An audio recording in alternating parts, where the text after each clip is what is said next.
Shalom, this is your brother Tazaya Amar coming out again with another weekly lesson, and I pray that it be edifying. But first of all, I want to give all praises to Yahweh, Bahashem, Yahweh Shai, Bahashem, Rikakadash. Double honors to our apostles and elders of GMS for teaching us the true knowledge of these scriptures. I want to say Shalom and Ahab to all the sisters and brothers that's striving in the same true doctrine also. Shalom, Ahab. Today's lesson is about a decree that our camp leaders gave us, about getting on Esau, letting Esau know what's in store for him.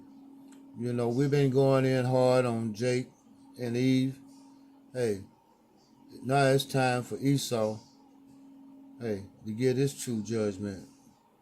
Get a taste of the medicine also. And with that, my first scripture is going to be Ecclesiastes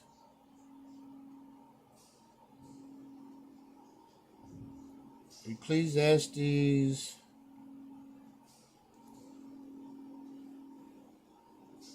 3 and verse 15. Ecclesiastes chapter 3, verse 15. That which has been is now, and that which is to be has already been. And the Most High requires that which is past. We often come across different scoffers or mockers that say, hey, let the past be the past. Let's not live in the past. Let's move on. It's the future is what counts. No, that ain't what the Most High said. He said that which has been is now, and that which is to be has already been. And the Most High requires that which is past. Even if we can say we forgive and forget, which is impossible, the Most High is not going to forgive and forget. One day is like, 1,000 years.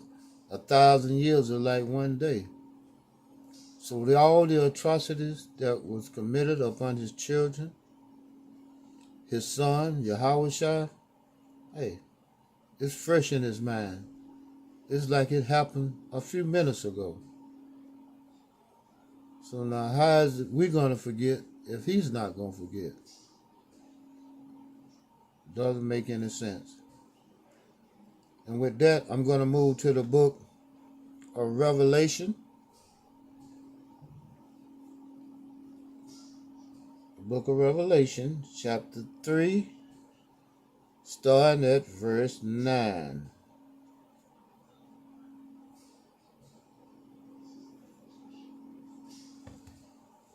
And it reads, Behold, I will make them of the synagogue of Satan, which say they are Jews, and are not, but do lie. Behold, I will make them to come and worship before thy feet, and to know that I have loved thee. That's the Most High saying that, hey, these Edomites, even though they've been in rulership for what? The last 1,000, 1,500, 2,000 years or whatever, their rulership is finna come to an end. And the true peoples of the Bible, they're going to have to come and bow before us, and accept their role as being the slaves. Just like we had to bow down to them, and kiss their feet, couldn't look them in the eye. Now it's their time. Whether they believe it or not. And with that, I'm going to move to the book of Revelation.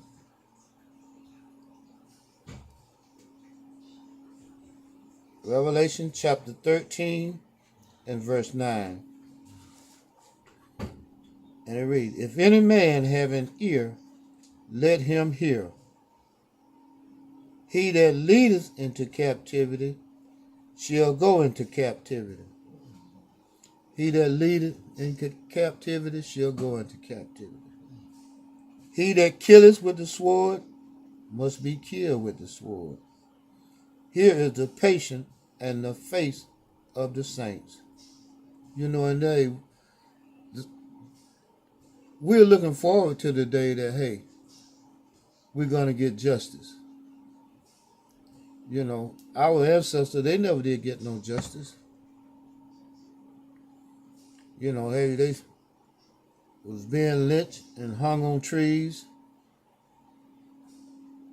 And the worst part about it, even after being lynched, after sundown, you were supposed to take the bodies down. No. They left their bodies up to decay and to be prey for the fowls of the air. Vultures. All birds of prey will feast on their carcasses.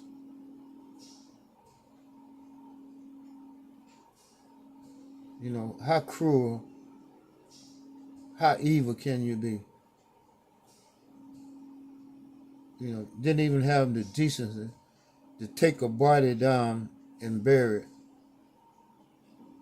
Just leave it up hanging like,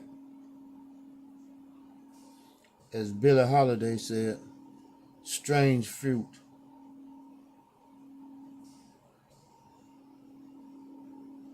And with that, I'm going to move to the book of Revelation chapter 18, starting at verse 6. And this is the words of the Most High. Revelation chapter 18, verse 6. Reward her even as she rewarded you, and double unto her double according to her works. In the cup which she has filled to her double. So hey, these devils got a double portion of what they put us through. Hey, they're gonna get a double portion. And like our teacher often say, hey, they don't see how they're gonna make it. Hey, they'll jump off a 10-story building for the least of things as of now. Imagine what's gonna happen when they got to go into captivity.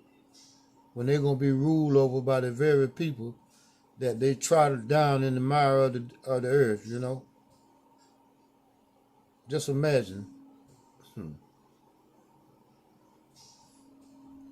Their pride gonna go all out. Hey, their pride they're gonna have to swallow their pride. And along with that, just like we had to swallow our pride, their dignity gonna go out the window, which they never had. That they will never had no dignity in the first place. Just straight arrogant, just straight prideful. No remorse, no empathy. Just treated the children of Israel like just straight as if they were nothing. Subhuman. Less than human. As I often hear older people say, they treated their dogs better than they did Jake back in the day. But yet and still, they expect for you to work from sun up to sundown, no pay. Tattered clothes, barefoot, picking cotton, tobacco, working in sugarcane fields from sun up to sundown.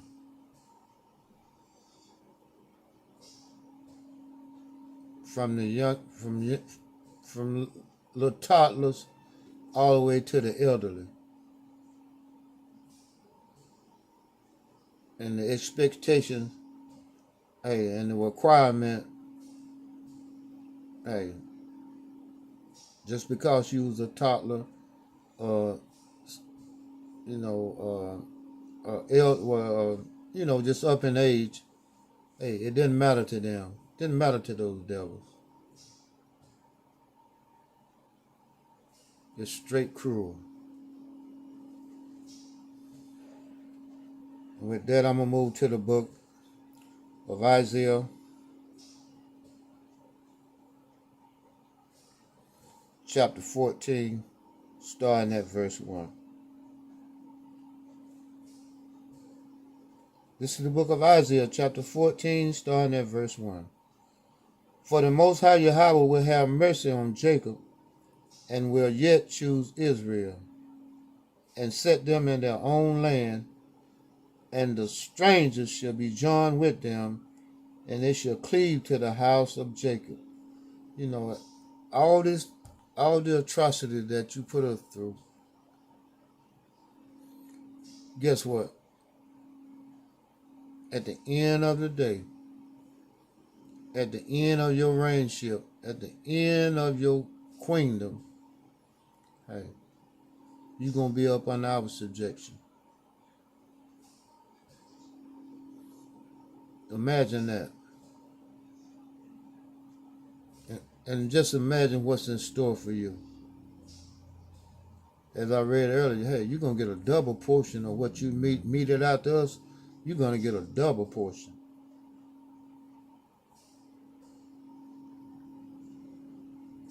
This is the book of Isaiah, chapter 14, starting at verse 2. And the people shall take them and bring them to their place, and the house of Israel shall possess them in the land of the Most High for servants and handmaids. And they shall take them captives, whose captives they were, and they shall rule over their oppressors. Hey, the lowly gonna rise to the top, as the old saying go. Hey, the cream gonna rise to the top, and the Most High finna churn this place like butter. And anybody know when you churn butter, hey, the cream rise to the top, and the fat cellar to the bottom. And how is he gonna churn this butter? ICBM missiles, hey, and no laser beams from them chariots. Which is, hey, from my understanding, I may be wrong, I can stand a correction. Unlike a lot of other people, ain't gonna call no names. Hey, those laser beams, the ICBM missiles, are gonna be hotter than the surface of the sun. So now imagine that. And with that, I'm gonna move to the book of Obadiah, chapter 1. And starting at verse 17. Obadiah chapter 1, verse 17. But upon Mount Zion shall be deliverance, and there shall be holiness, and the house of Jacob shall possess their possessions. I'll read that again.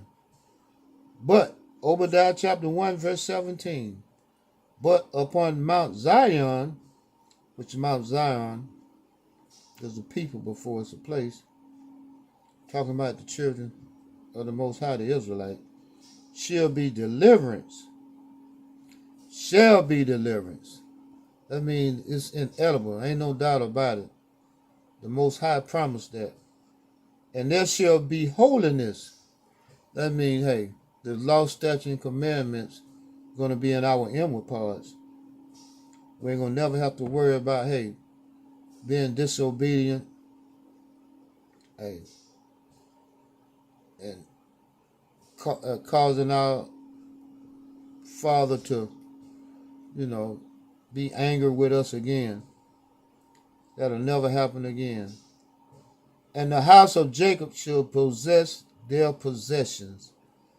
And hey, he said he was going to give all the heathens to us for an inheritance. They're going to be our possession, along with all the artifacts and booty that they stole from us from the beginning when they ramshacked the temples. Hey, they're gonna have to regurgitate all that.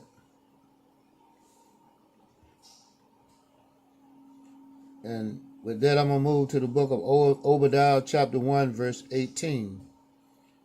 And the house of Jacob shall be a fire, and the house of Joseph a flame, and the house of Esaw for stubble, and they shall kindle in them and devour them. Man, the house of Jacob shall be a fire, and the house of Joseph a flame, and the house of Esaw for stubble, and they shall kindle in them. Hey man, we're gonna slow cook you. Like a rotisserie chicken. And devour them, and there shall not be any remaining of the house of Esaw. And there shall not be any remaining of the house of Esaw. It says shall not. It didn't say might not. It didn't say perhaps. Maybe. I don't know. Anything to contradict that it's going to happen. It doesn't say that. It says shall not be any remaining of the house of Esaw, for the Most High Yahweh has spoken it. And we all know he's a man that cannot lie.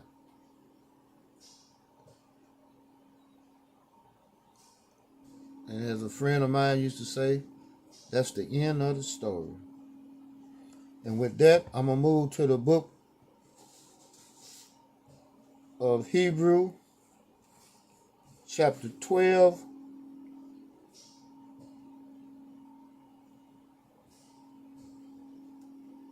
And verse 6. So like 12 and 16. And it reads, lest there be any fornicator or profane person as Esaw. I'll read that again. Lest there be any fornicator or profane person as Esaw. So, excuse me if I'm wrong. Salakia if I'm wrong. But from that scripture there, they say, lest there be any fornicator or profane person as Esaw. So, to me, that sounds like, hey, he's the basis of men. And I think that's scripture. He's less than that drop that falleth from a bucket or from a vessel. Who for one morsel of meat sold his birthright. So now y'all can go ahead on with that bullshit talking about Jacob stole Esau's birthright. No, he sold it. He traded. He made an even trade. And then he tried to go back on his word. So y'all can go ahead on with that. Jacob stole Esau's birthright, or he tricked Esau out of his birthright. Nope. Even swap ain't no swindle. Hey, he chose a pottage of red meat, a bowl of red meat for his birthright. That's what he chose. So, hey, let's get it right. And matter of fact, I'm going to read that again. The book of Hebrews, chapter 12, verse 16. Lest there be any fornicator or profane person as Esau, who from one morsel of meat sold his birthright. It didn't say Jacob stole his birthright. It said he, for one morsel of meat, sold his birthright. So now, like I say, let's get this straight.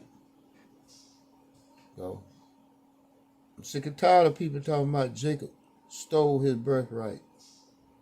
For whatever reason, I guess that make a certain demographic of people feel better about the fact that, hey, they are the descendant of Esau and that Esau got swindled in the deal. No. Esau swindled his damn self. Matter of fact, he didn't want his birthright. According to the scripture, that's what he said. He said, what good is his birthright going to do him if he's starving? If he on the verge of starving? That's what he said. So once again, let's get it right. And with that, I'm going to move to the book of Psalms, chapter 49 and verse 11. And this is the mindset of Esau today. Psalm chapter 49 verse 11. Their inward thought is that their houses shall continue forever, and their dwelling places to all generations. They call their land after their own names. You know, this is the pride of these devils. They think that they're going to rule forever and that ain't going to be no accountability. That's somehow that I don't see how that escaped them. That all the things that they done portrayed upon this earth against millions and millions of people, they think that, hey, there's no accountability. You know, hey, it's just something that just happened, you know. Let bygones be bygones, you know. Let's move on. Okay. We're going to move on, all right. We're going to be in a direction that ain't gonna be formidable for you. Not in the least little bit. And you know this. You know the Most High ain't gonna let you get away with all the atrocity that you done brought forth on this place, not only on this place, but the people, his chosen people. You know you got a heavy debt to pay. But somehow or another, you think you're gonna wiggle your way out of it. That you're gonna manipulate Yahweh by Hashem Yahweh Shai into a compromise where, hey, somehow or another you're gonna retrieve your birthright back after you done murdered millions and millions and millions of people in the process of trying to obtain your birthright.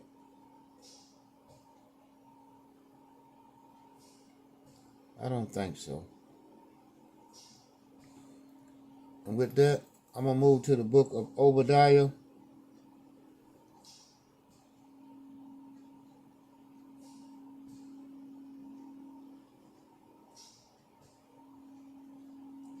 Back to the book of Obadiah, chapter 1, and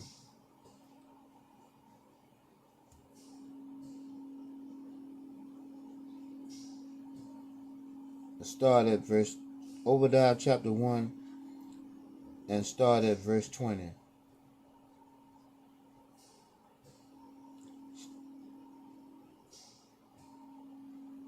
No, Salaki. Um,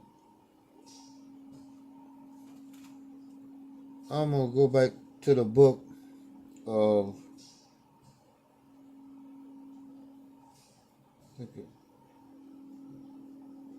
the book of Baruch, chapter 4 and verse 24.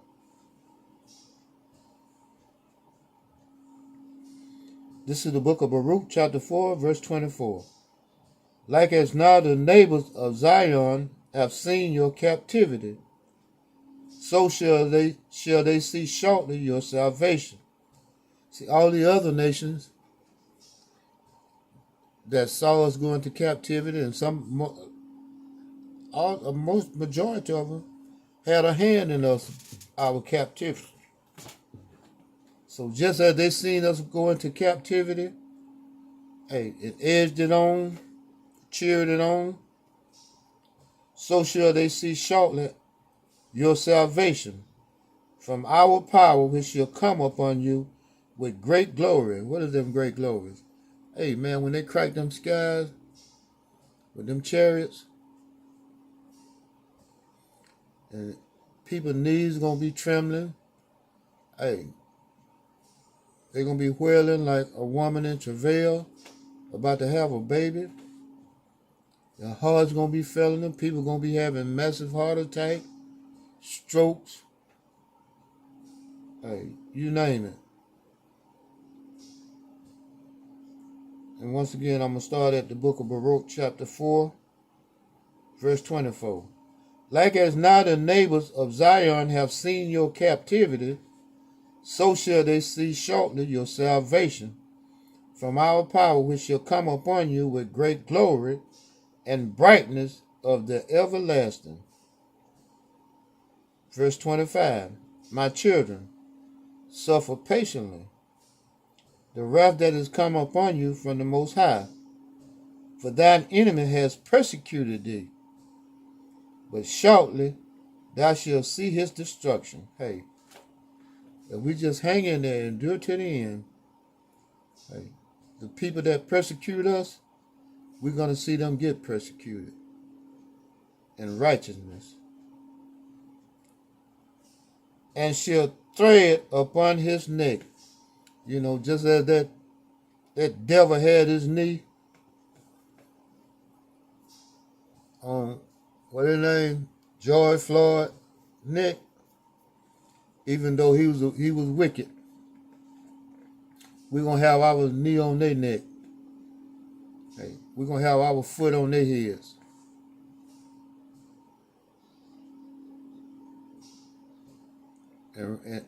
And we're going to do it in righteousness. Because, hey, it's going to be by the orders of Yahweh, by Hashem Yahweh Shai. And with that, I'm going to move to the book of Isaiah chapter 54. Chapter 54.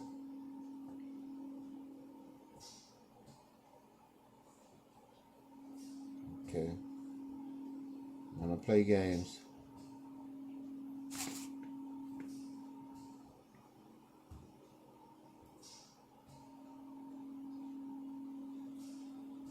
This is the book of Isaiah, chapter 54, verse 17. No weapon that is formed against thee shall prosper, and every tongue that shall rise against thee in judgment thou shalt condemn. Hey, you know, all these modern day weapons and devices that these devils have in their arsenal, hey, ain't gonna do them a bit of good. We have the ultimate weapon, Yahweh, by Hashem Yahweh Shai, by Hashem Rikakadash. Once again, the book of Isaiah, chapter 54, verse 17. No weapon that is formed against thee shall prosper, and every tongue that shall rise against thee in judgment thou shalt condemn. Hey, these devils ain't gonna be able to look to go before the Most High Yahweh, hey, and say, well, hey, they did this, they did that. Nope, it ain't gonna work. This is the heritage of the servants of the Most High Yahweh, and their righteousness is of me, said the Most High Yahweh. So hey, these devils, they plead before the Most High Yahweh, trying to get their birthright back, saying, trying to expose us for the things that we do, with no accountability for the things that they have done, being hypocrites, as if that's going to make a difference. It's not going to make a difference. The Most High don't hear your prayers anyway, and your pleading, because you profane. And with that, I'm going to close out by saying all praises to Yahweh, by Hashem Yahweh Shai, by Hashem Yikakadash. Double honors to the apostles and elders of GMS for teaching us the true knowledge of these scriptures. Shalom and a harp to all the sisters and brothers that striving in this same true doctrine also. Shalom, Kwam Yasharala. Shalom.